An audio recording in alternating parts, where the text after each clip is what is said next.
I've never owned anyone. My neighbors, as far as I know, have never been owned by anyone.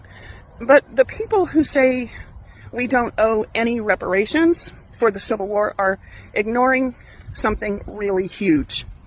Or maybe they just don't know. Some people already got reparations.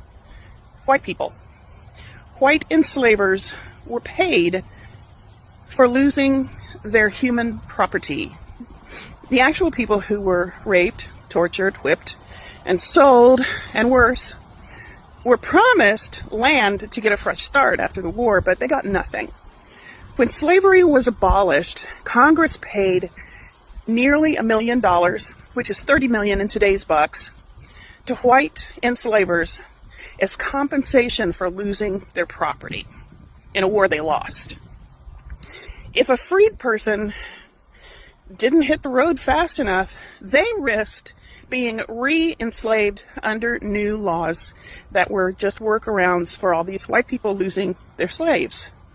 After the Civil War ended, Union General Sherman set aside 400,000 acres of confiscated Confederate land for black families to start new lives on, up to 40 acres each. The Army loaned out mules to help them work the land. That's where the phrase 40 acres and a mule comes from.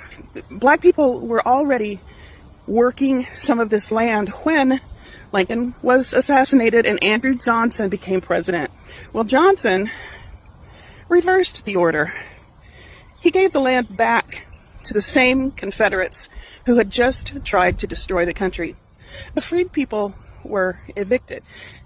So they made all these things into crimes that were non-crimes. They were things like, if a black person didn't have a job, that was a crime. If a black person couldn't prove that they had a job, that was a crime.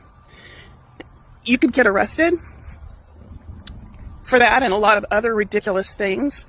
But once you were in jail, you could be leased out as labor for private profit. This system of convict leasing allowed white landowners and businesses to replace slavery with something just as violent, just as profitable as slavery. No wonder there are still Confederate flags all across the South. Even after slavery was abolished, black Americans were not safe. Public lynchings became a regular threat. They were a form of terror used to keep free people in their place. They were planned events announced in advance so everybody